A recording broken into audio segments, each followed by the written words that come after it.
Hi guys, it's Rory here. Just wanted to leave a quick note to say that if you enjoyed last week's episode and want to keep up to date with the content that we release every week, please remember to follow or subscribe to us on Spotify, Apple, YouTube, or whichever platform you're listening to us on. If you're listening on Apple or Spotify specifically, please also remember to leave us a review. It means a lot to us and does wonders for pushing our podcast in front of new listeners every week. Once you've done that, leave a comment on Spotify or come and join us on X, BlueSky, or Instagram and let us know that you've left a review. Thank you once again for listening. Enjoy the show. Hello and welcome back to the Football Heritage Podcast. I'm your host, Rory Bryce, and today I've got the pleasure of being joined by Tomasz Kosiński. Hello, everyone. Thanks very much for joining me this morning, Tomasz. It's a pleasure to have you on the podcast. Some of our listeners might be familiar with Tomasz's name. He recently published an article for us, I think it was like last month or so, on football in Upper Silesia. That article was really just a breakdown of the history of football in Upper Silesia, how football developed in the region, and the different football clubs who have actually come out of Upper Silesia, and what that actually means in different contexts. And this was a concept that I was really keen to bring on to the podcast because, I mean, it more or less covers everything that we look to speak about in terms of, football history, heritage, identity, culture, origins, and all that kind of thing. So this is what we're going to be speaking about today. Well, that article was really a breakdown of the history of the football clubs of Upper Silesia. This podcast episode is going to dive right into the history, context, and heritage of Upper Silesia, what Silesian identity actually is, and how that manifests itself on the football terraces and in its football clubs. Just before we start things properly, Tomasz, why don't you tell our listeners a little bit about yourself? Sure, yes. So, as you said, my name is Tomasz Kosiński. I'm from Poland, Upper Silesia. I'm 36 years old. I have also PhD in history. I was specialized in German history. My PhD was about opposition in the Third Reich. So, as you see, I'm most focused on this German part of Upper Silesia history. I also wrote some articles about also Polish Upper Silesia connections and so on. Privately, I'm working in IT, so yeah. Quite a jack of all trades, but with incredible specialisations in German history and the history of Silesia and Upper Silesia. And of course, what's important is that because you're from the region, you're probably one of the best placed people to be speaking about this. You're going to know what it actually means to be Upper Silesian and everything that kind of comes with saying that's what you are. Now, just for our listeners who might not be aware, Upper Silesia and Silesia more generally is a region sort of found between modern-day Poland and Czechia, largely, but historically has been sort of torn between Poland, Czechoslovakia, and Germany. And we'll get into the different sort of geopolitical shifts surrounding that. But, I mean, from the research that I'd done, Tomasz, Silesia is really this sort of parcel of land. It's obviously quite a significant geographical region, but within the context of the countries and in between the countries that it sits beside, really well known for its lush forests, a kind of really big mining culture as well, and a lot of industry that's come out of that region as well. But I suppose the best place for us to start would be for you to tell me and our listeners where and what exactly is Silesia. Okay, so when we are talking about Silesia, and also nowadays this region is between Poland, Germany, and Czech Republic still, because Silesia has a lower and upper part. So the lower Silesia ends in, let's say, Görlitz, and it is in East German. Also, there is some part of Silesia which is still in Czech Republic. It's Ostrava, Opava, Karviná cities. Lower Silesia was originally German region because there was not so many Polish people or Czech people. It was, let's say, 95% people there were Germans. But when we are talking about Upper Silesia, this region was divided between Poles, Germans, Czechs, and also, of course, Jews. So why it happened? Because originally, let's say 1,000 years ago, Silesia was more or less connected to Polish and Czech kingdoms. Okay. But later, in the time flies and so on, and in 16th century, Silesia was maybe not all the Silesia, but the huge part of Silesia was under the Austria-Habsburg monarchy, but it was also connected with Czechs. In 16th century, it started to be the part of Austrian-Habsburg Empire, And later, after the Silesian Wars in 18th century, it was divided between German Empire and also Austria. And let's say this was till the beginning of 20th century. The most of the Silesia was a part of German Empire, and a small part was still belonging to Austria. After World War I, after this all national movements and so on, Poland and Czech get the independence. So a lot of new countries in the Europe at that time, and some of these countries were also in the Eastern Europe, like Poland, Czech Republic, of course Balkans, Lithuania, and so on. This Silesia part, during these years, the peoples that were in few different regions of Silesia were Poles, Czechs, Germans, Jews, and so on. And of course, nationalist movements rise up, even if the borders were created after the First War. Most of the peoples had a feeling that they are not in the right country, let's say. And of course, Warsaw and Prague tried to push the borders. So, of course, Germany also, because there were 3 Silesian uprisings in the beginning of 1919, 1920, 21. And there was also voting, which part of Silesia should belong to Germany and Poland. But after the 3rd Silesia uprising, the region was divided between Poland and Germany. A small part also belonged to Czech Republic, the Ostrava, for example, Karvina and Opava. And the problem was still because the richest part of Upper Silesia, this what is now in Katowice, for example, the capital city of Upper Silesia Voivodeship, it was the part of Poland. And Poland generally received the richest part, where there are a lot of coal mines, generally heavy industry. So there was still conflicts between Poland and Germany. There were also some kind of movements that wanted autonomy for the regions or to create independent state.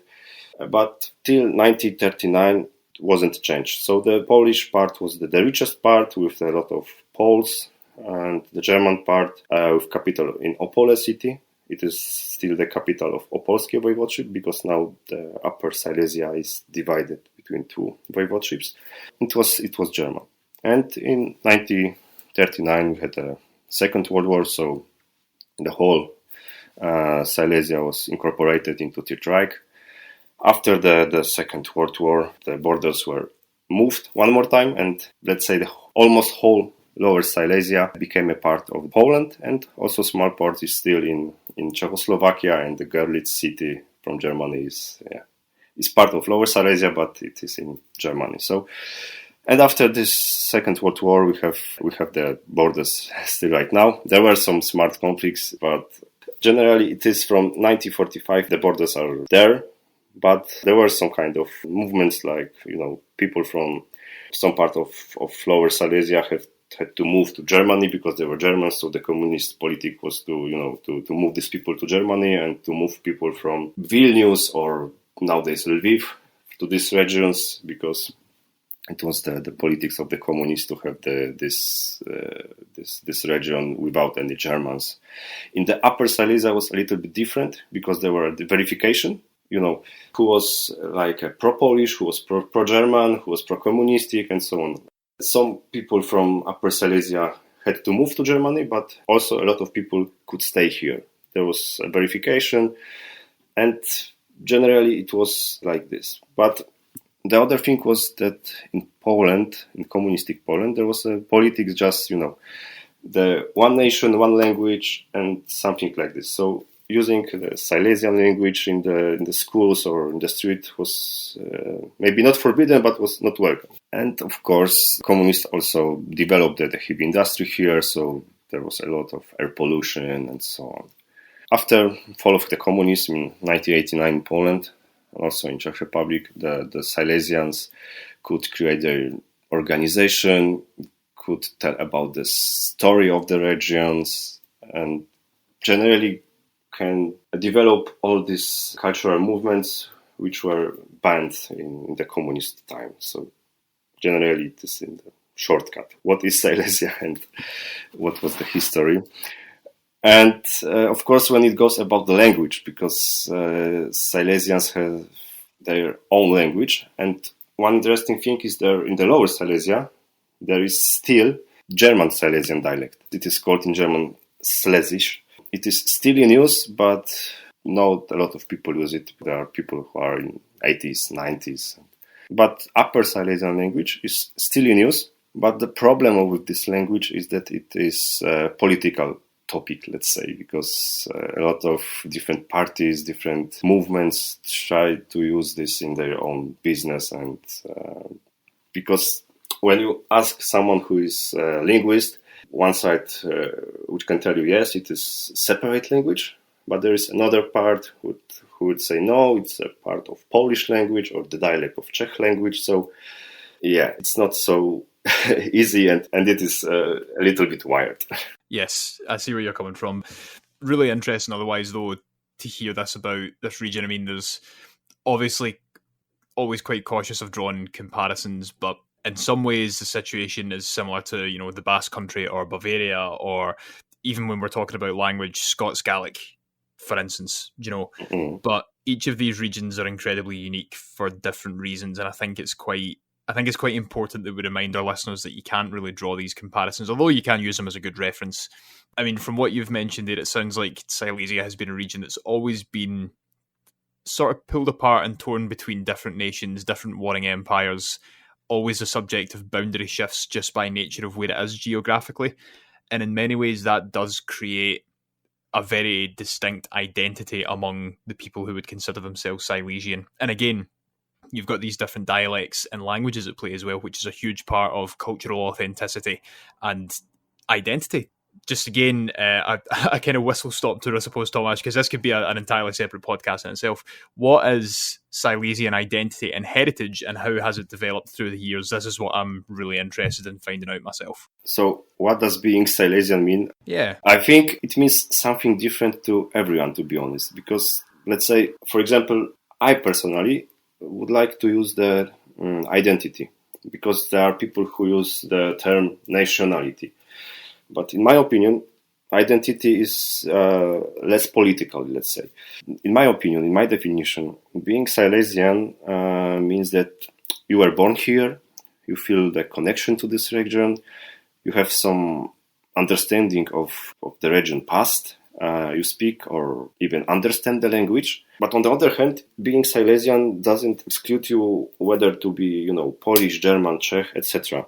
Interesting. And this is a little bit twisted as the history of this region, because there are voices that, someone tells you, no, your grandparents and great-grandparents and so on should live here, so you can be a Silesian, etc. But the problem is that after 1945, a large portion of the population had to flee. So a lot of new people came here, and they are also part of this region right now, because we are the grandsons and great-grandsons of these people and so on. So we also learn something, we also know the history of this region, we also understand or we speak this language, and you can be also the Silesian. So generally there is some kind of organizations related to the Silesian identity, Silesian nationality, like, for example, Association of People of Silesian Nationality.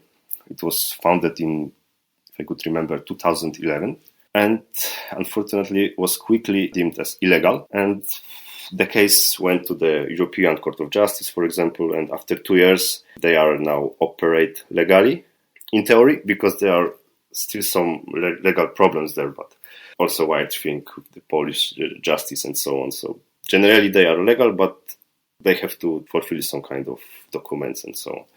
There is also Silesian Autonomy Movement. It was founded in the 1990.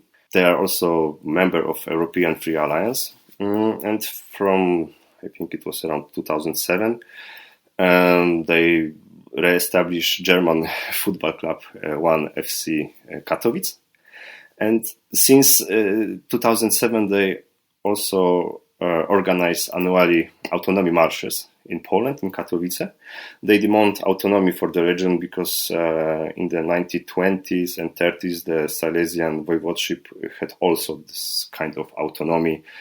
It was, let's say, like nowadays in Germany or in Spain that you have your own laws and so on, but you are the part of the country, and the foreign affairs are connected to the capital city, but the rest you can do on your own. It was like something like this. And regarding heritage, there is also some kind of lessons in school, but it's not a mandatory. It is, if you want, you can send your child there. If not, you don't have to.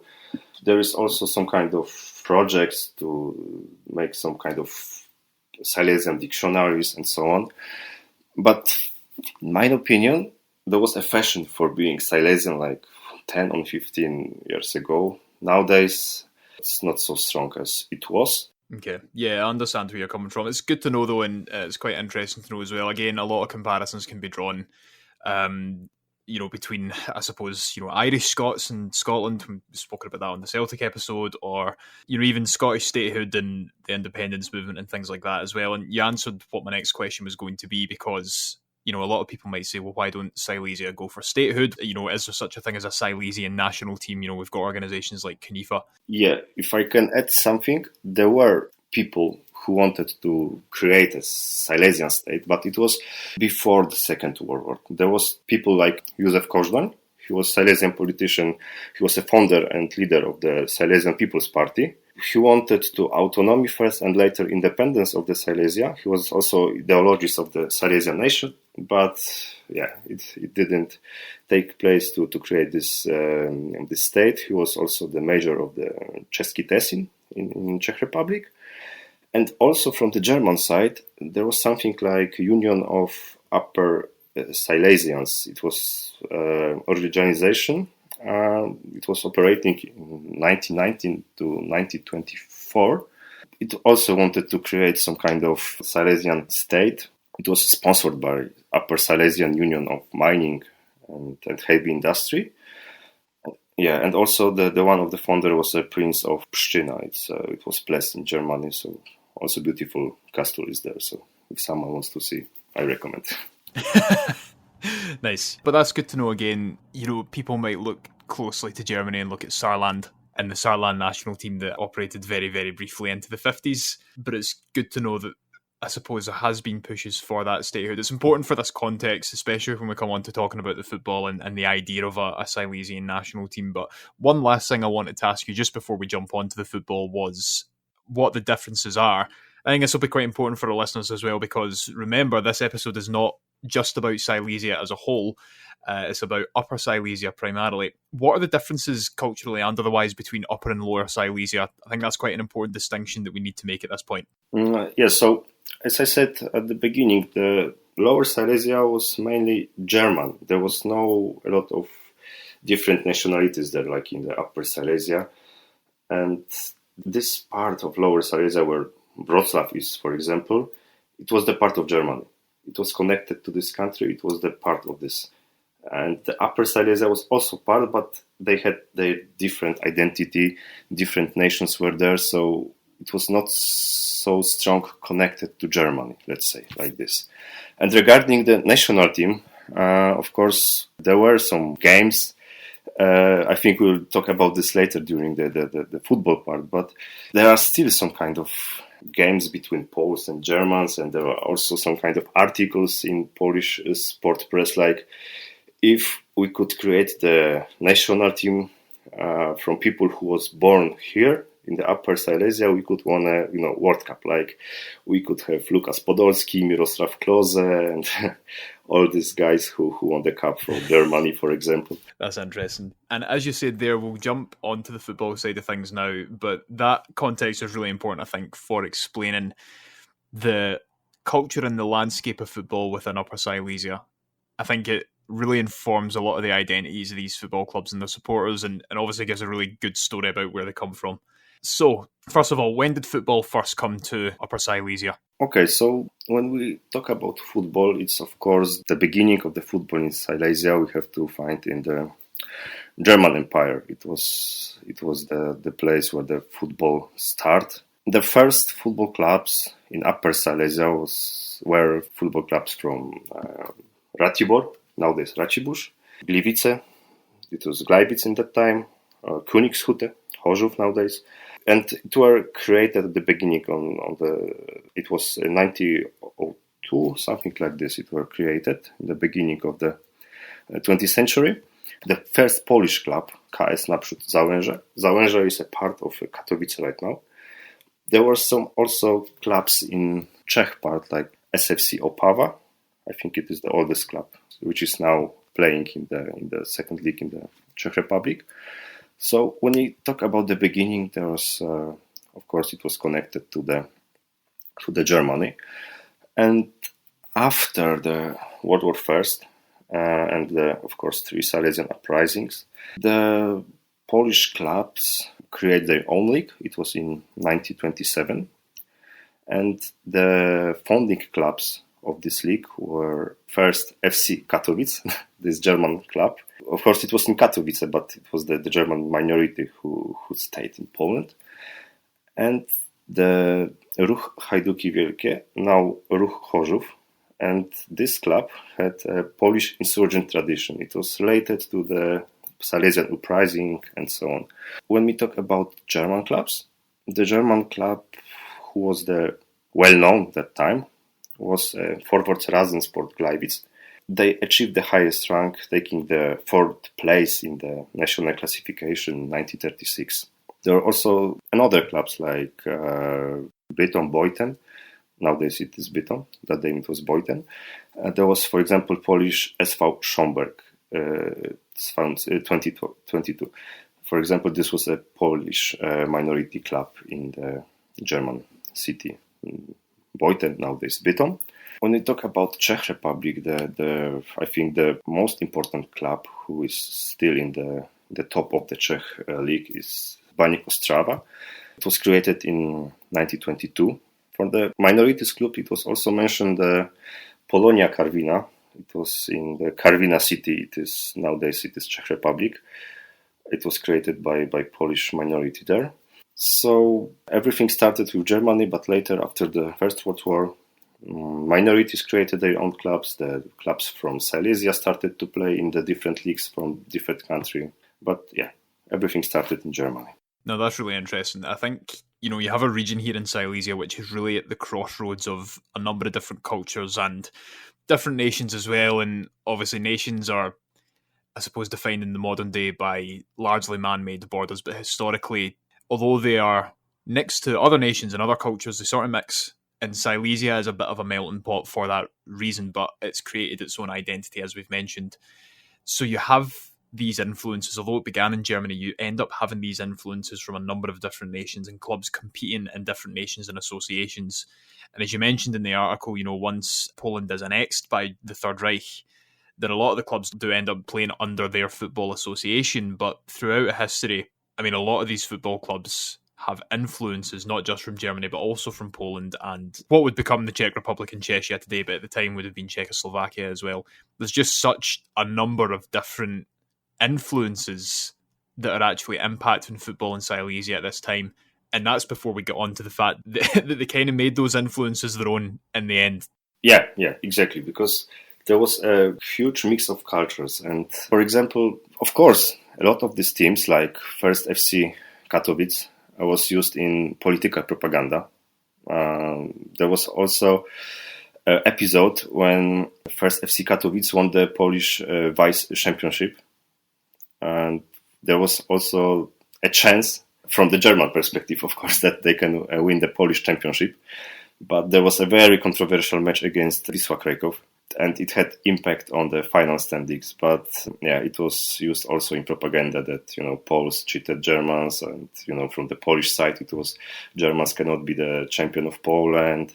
It was also because, there was also, maybe not official, but unofficial, there was still conflict between Polish and German. So they tried to, push their vision of the Silesia. So the clubs like this, 1FC Katowice, was a problem for Polish, associate. Also, from the other side, the Polish clubs in the German had also problems, like, they were, especially in the Third Reich time. So the politic could ruin everything, and as you see, there were a lot of conflicts.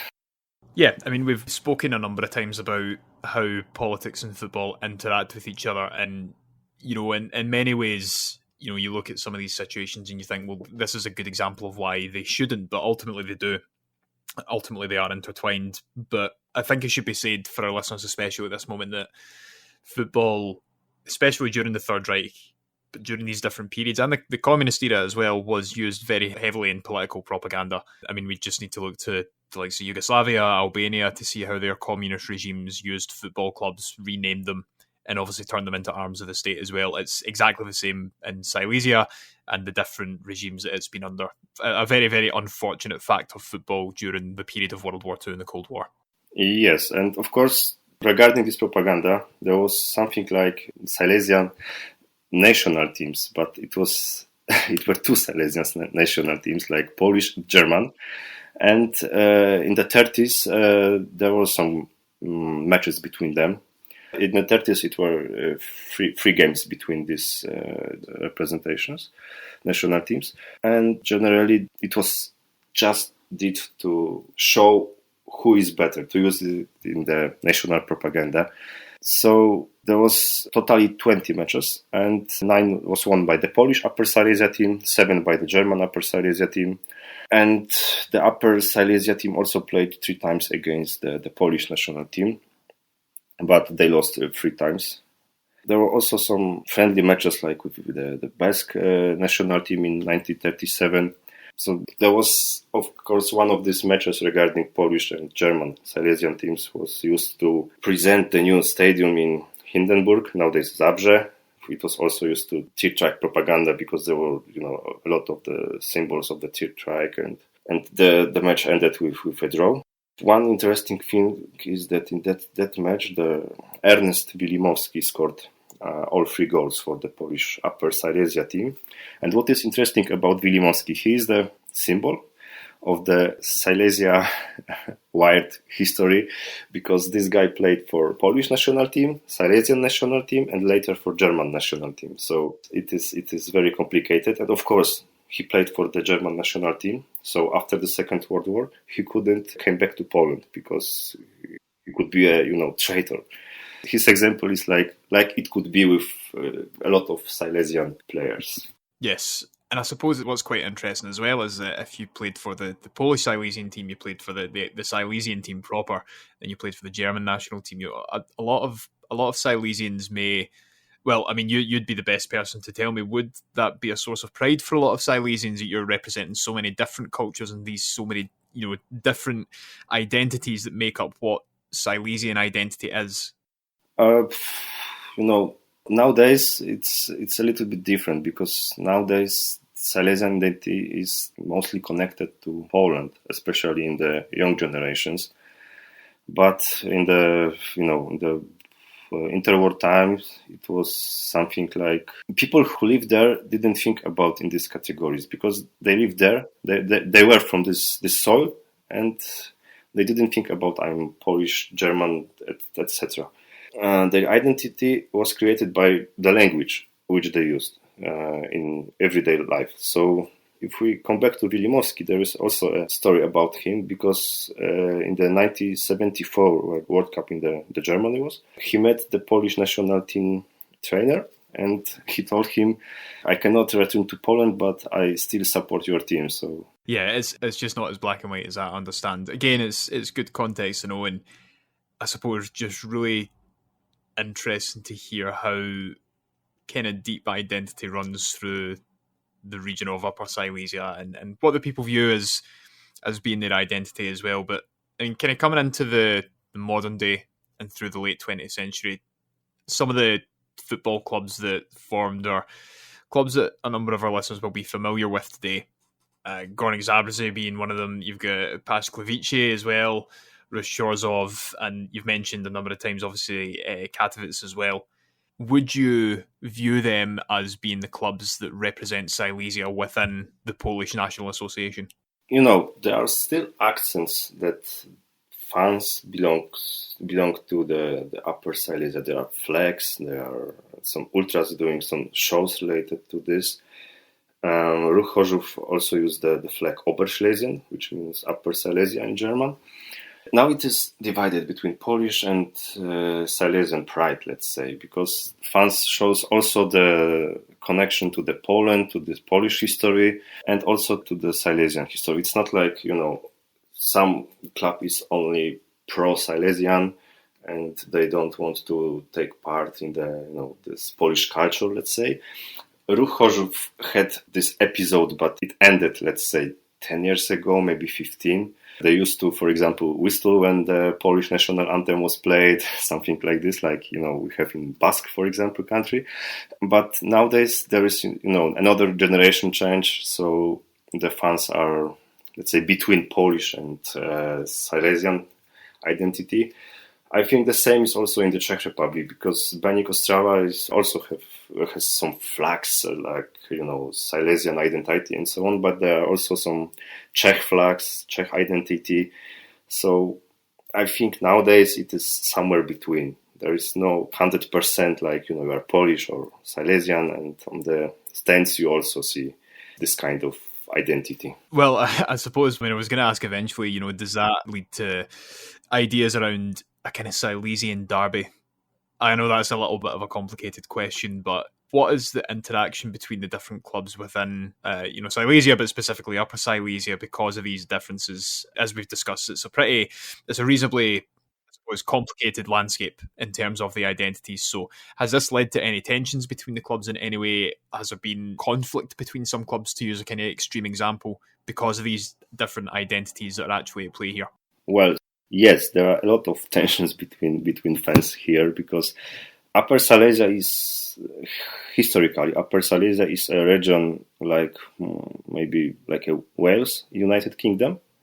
Okay. And there is something like Upper Silesian Zagłębie Metropolis, because our Upper Silesian Voivodeship now is combined with, let's say, 3 regions. The one part of the Upper Silesia, the Zagłębie Dąbrowskie, it's a part of Little Poland, Kraków and this part of Poland. So it is also in this voivodeship, and also the Podbeskidzie, it is a mountain region on the south of Poland. So this metropolis is like a London with suburbs. So just to have a view on this, how it looks like. And on this region, you have a lot of clubs. You have clubs in the Ekstraklasa, so like a Premiership, on the First League, so like also First League in the England, and also in the lowest classes. There are blocks like Górnik Zabrze and GKS Katowice, Roch Rybnik are friends. The biggest enemy of these clubs is Ruch Chorzów, because it also there are distances between the stadiums, and the clubs are very, very small. Like in London, you have few clubs in the area. So the biggest derbies are between Górnik Zabrze and Ruch Chorzów. So there were games. There was in the Silesia Stadium in Chorzów. There were 40,000 people, for example, and it was the record in Poland. And of course, the tensions are very, very, very extremely high between these fans. There are few people dead and so on. And of course, there is other clubs like Piast Gliwice, and the part of Gliwice is also supporting Górnik Zabrze. So there are also tensions between the fans. You have also Bytom right now, Polonia Bytom. They had also won a few Polish championships in the communistic time. So they also don't like Zabrze and Górnik Zabrze. They have also not good connection with Chorzów. So the small area and a lot of conflicts between the fans. The most important derbies here are Górnik Zabrze, Ruch Chorzów. Also important game is for people in Gliwice is Piast Gliwice between Górnik Zabrze.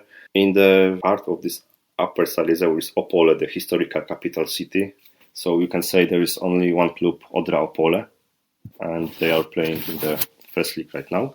And their friends are Polonia Bytom, because they have same story after the Second World War. The people from Lwów, now Lviv in the Ukraine, were moved to these regions, and the same history created contacts and so on. So now there is friendship between these clubs. There is a lot of hate here, a lot of fights, but people love football, and there are cities where are 4 different clubs. On the small area, it's a lot of clubs, and it makes a lot of tensions between fans. Yeah, that certainly sounds like it. I guess with the amount of different cultures and identities that are going to be represented, that are going to be expressed by different people, a lot of this runs really deep. It's not something that's just adopted in the modern day. It's historical, and I mean really historical. You're going back hundreds of years in terms of the context and the history of Silesia and Upper Silesia.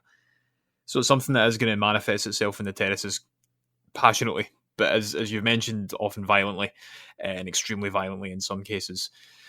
But obviously, there are a huge number of supporter identities and cultures. I mean, there's for being a region in comparison to the rest of Germany and Poland, for example, it's still a very, very big region, and there are actually quite a number of football clubs actually in Upper Silesia, and a number of different supporter identities, cultures, heritages, and origins present within them. Tell us a little bit about some of those supporter identities and club cultures. Well, so when you are talking about the three biggest clubs, so Górnik Zabrze, Ruch Chorzów, GKS Katowice, we can say that the identity of the people is maybe not the same, but there are common things for these people. So all of these clubs have a history related to the heavy industry.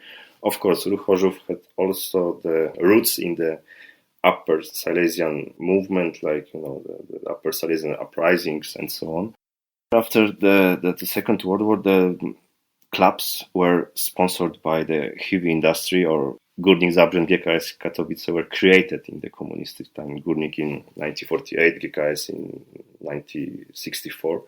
These identities is maybe not the same, but they have common points, like the Polish identity, which is more important for Górnik and GKS, but also the young generation in Chorzów are changing their mind, and they are also pro-Polish.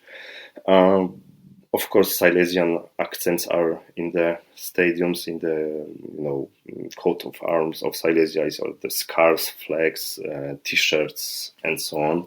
You can hear Silesian language on the terraces on each stadium. It is a thing that is connecting the people. You can, speak Silesian, you can speak Polish, and there is no problem between people. You can also hear German, because Górnik and Ruch have big fan clubs in Germany, so the people from Germany come to the games. So, there is not a problem when someone speaks German and sits near to you, so it's totally okay for people. In the other parts of Poland, it could be a problem because, Polish people generally don't like German. So yes. it is historical issue. So, But in the Silesia, there is no problem. If someone speaks German and sitting near to you, that's okay, totally okay for people. And, no one will tell something to these people. Even my friend from Dynamo Dresden was a few weeks ago here in Zabrze. We were on the game. And it's totally okay for people that he spoke German. So. Yeah, and for example, when we talk about clubs which have origins in the Lviv, or another the eastern part of Poland, which existed between the First and Second World War. So there was also a club called Sząbierki Bytom. They also won the Polish championship. It was in 1980, if I could remember. And for example, in Bytom, Polonia was the club of people who came to this city. This from Lviv and this area, and Sząbierki was the club of the, let's say, native people from this city, these people who weren't moved to Germany or Austria and so on. And for example, nowadays this club has also the Silesian identity. You can see the flags related to Silesian coat of arms, and of course the accents are also here. The same story is with Piast Gliwice. He was also created by people from Eastern Poland. It has also the Silesian coat of arms and so on. When we are talking about, for example, 100% pro-Polish clubs, it is GKS Jastrzębie. They are not so far from the Czech Republic border. So they are 100% pro-Polish club, and they are the banner like never Silesian, always Polish. Something like this. Wow. Yeah. But generally, these identities are mixed, and, club like Ruch can promote it more, one less, but generally it is still alive, and you can steal these accents in the terraces. So, yeah. Yeah, I'm with you. Again, with the amount of different cultures and identities on, at play here and that have influenced Silesian culture over the years, and it's no wonder that there are going to be these clashes, there are going to be these different expressions of identity, and a lot of people understandably feel very passionate about those. Again, it's historical, can go back to generations of families who have believed in this, so it's a really interesting case study into different identities and different heritages at play through football in a contained geographical region. What about your own club, Tomasz? What club is it that you support? I'm quite keen to know what team you follow from Upper Silesia and what their identity is and what their history is, of course, as well. I mean, we haven't even touched on some of the kind of notable results that clubs have managed to pull out and some of the notable players that have come from Silesia. So, first of all, tell us a little bit about who you follow and your club and some of those results and players that I've just mentioned. Okay, so I'm a fan of Górnik Zabrze. This club is a 14-time champion of Poland. Unfortunately, the last championship was in 1988, so before the fall of the communism. Yeah, but the same was for the Ruch Chorzów. They won the last champion title in 1989, also a 14-time champion of Poland. So when it goes about Górnik, yes, I think now Legia Warsaw has also 14 times championship, or maybe 15. So anyway, Górnik and Ruch were for a lot of years the most titled clubs in Poland. The biggest match for Górnik was in season 1969-1970. They played in the European Cup, Winners' Cup final against Manchester City. Maybe that time Manchester City was not so good club like nowadays, but they were also good.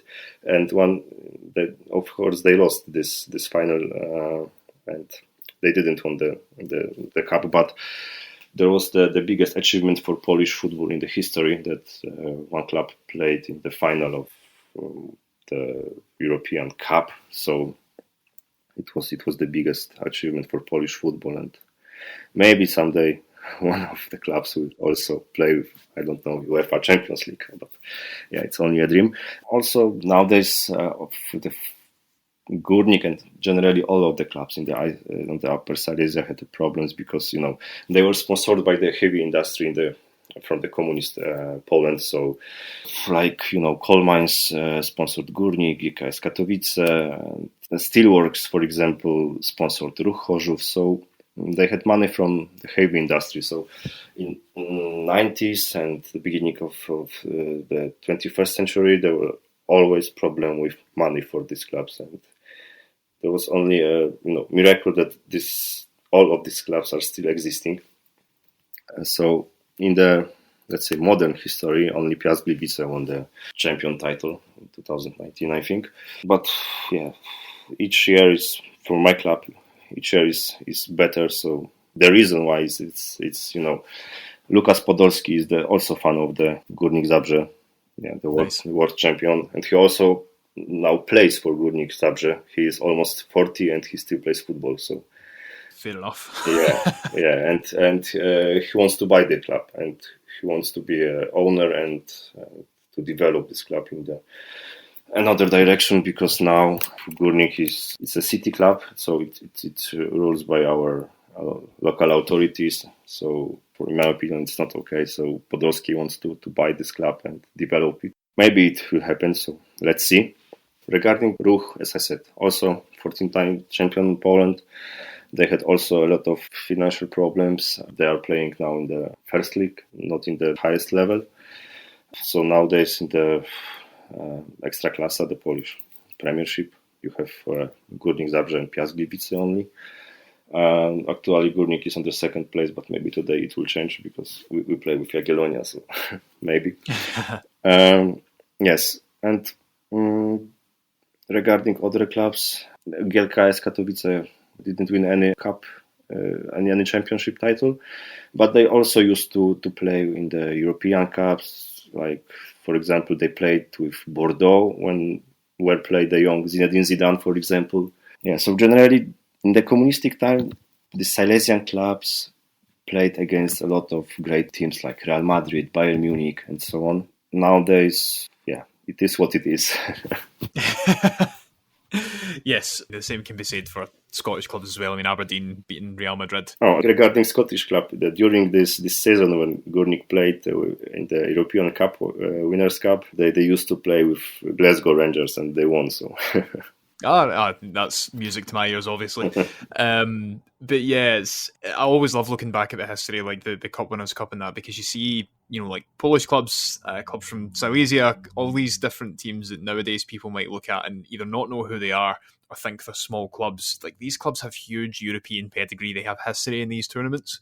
And as you said, hopefully one day they can make it back to that stage. It would be great to see a Polish club in the Champions League. Like, obviously through this conversation, we've hit quite a lot of boxes in terms of Silesian culture and identity, but also how the footballing landscape of Silesia, particularly where identity and expressions of that identity are concerned, is rather fractured. But what makes clubs from Upper Silesia stand out from other football clubs? What defines them, and what is their identity, as unified as it could possibly be? For sure, the history of the region and the clubs, the connection to the heavy industry. When it goes about this history of region, this year, Baník Ostrava played with Legia Warsaw. It was qualification to FA Cup. And I was on this game. And of course, I supported Baník.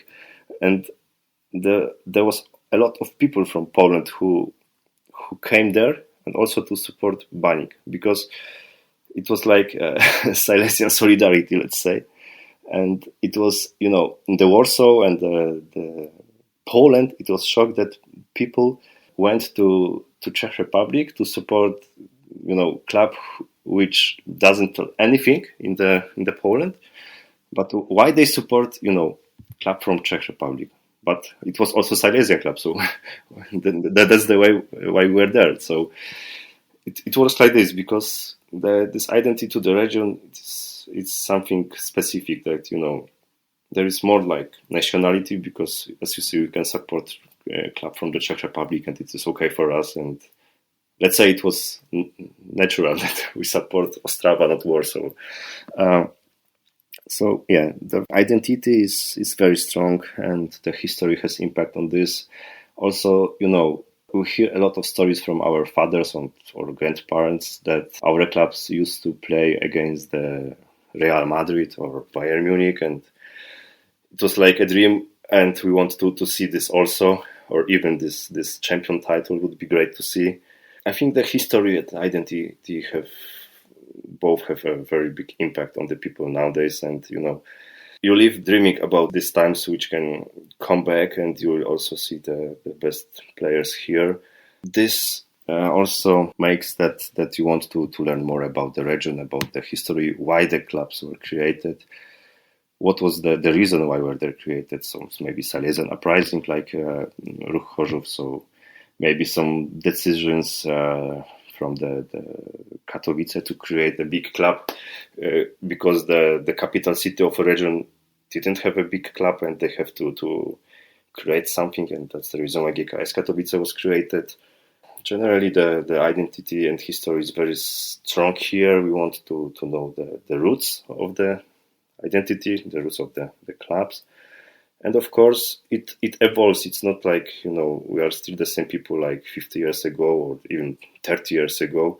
But I think the Silesian identity will be a little bit changed, maybe for pro-Polish, maybe not. Let's see. But nowadays, we are somewhere between these two identities. And football is also the place which connect people here. You can be pro-Polish, you can be pro-Silesian, you can be between there, but you're still a part of the group. It doesn't matter if you are in the Katowice, Chorzów, Zabrze, doesn't matter. But you are still a Silesian. You can be a Polish, you can be a German, but on the terraces you are, you are who you are, and you support your club. Yeah, that's actually quite a nice way to put it. You are who you are, and that's why you support your club. I think that's something that we advocate quite a lot of in the show, is that obviously, and we covered it in the episode that we done with Ryan Foley on why we support who we support as well. Like, there's so many reasons that we might support a football club, whether that's to do with our, fathers or grandparents, like you mentioned, whether it's to do for historical reasons, identity reasons. There's a number of reasons why you might support a football club. It doesn't really matter in the end where you're from, but of course that can play a massive role in it as well. I'm guessing as well, obviously Conifa is a pretty big organisation, although it's had its issues in the last few years, especially when trying to organise tournaments. I'm guessing that a return for any kind of Silesian or Upper Silesian national team is probably a bit of a pipe dream at this point. Yeah, maybe yes. So let's see. Generally, what I can say there also, when it goes about this identity, there are now plans to create something like, friendly games between Poland and Germany. Last time, Lukas Podolski organized a game between his friends from Poland and his friends from Germany, and he played in both teams, one half in the Polish, one half in the German. So it was also like a sign that this region has still their own identity, and there are people who wants to show that people from Germany and Poland can play together. And yeah, it was very good to see Podolski in the Polish national team. For sure. It's a sign that it can be done, I suppose. But as you said, it's probably a while away at the moment, but you never know. Never say never, I suppose. But this has been a fantastic conversation, Tomasz. It's been really interesting finding out more about Upper Silesia, football in Silesia, and the really passionate culture and the really vibrant culture and identity that's actually present there. And I hope our listeners have gotten something out of it as well. I hope it inspires them to do a little bit of further reading, most importantly. Is there anything else that you would like to add just before we finish up for today? Yes, thank you for this conversation. I'm happy that I can tell something about Upper Silesia, Upper Silesian identity, Upper Silesian football. There is a lot of things here which we didn't say, but it is very complicated and very long story, even when it goes about the fun connections, who likes who and who is connected to who. So yeah, it is very wild, but yeah, I think that we showed how it was, how it is, and why it is, maybe in the easiest way. We didn't say a lot of details, but I think it is enough to get a point why it is so complicated here and why everything is as it is here. Yes, I think that's a good way to put it. Like, this has been, for our listeners, and just again for a bit of transparency, this has been a good, really brief whistle-stop tour of football in Silesia from a heritage, cultural, and of course, football performance perspective. But there is so much more that we could have went into here. We could have done separate podcast episodes in each individual clubs. We could have done entire podcasts on just the history and heritage of Silesia and how this plays into the football. Like, it's such a vast subject. But like you said, I think we hit all the right points. And without going into a massive amount of detail, I think we've given people a good understanding of what football in the region is like. And as I said, I hope that then inspires some further reading on what is an incredibly diverse and fascinating cultural and geographic region. Yeah, exactly. I think right now we can, in the future, maybe present something about different clubs, what is their story and so on. But I think here we said everything what is important, and I think the people can better understand. Maybe someone will read something additionally. And I'm happy that I could present my region and tell you something about it. Yes, I'm happy that you could come on as well, and I'd be more than happy for you to join us in the future to talk about any of those club histories and their stories. It's been a really great chat, Tomasz, so thank you very much for coming on. I think that'll do us for today. Thank you once again to all of our listeners for joining us for this episode. I do hope that you learned something from it, and I hope that you find it interesting. If there's any further questions that you have about this episode, or if you would like to suggest an episode yourself, please do get in touch. You can DM us on X, that's @_footyheritage, or you can also email us at hello@footballheritage.co.uk. That'll do us for now. Tomasz, say goodbye. Thank you. Bye. It's goodbye from me as well. We'll see you all again next week. Goodbye.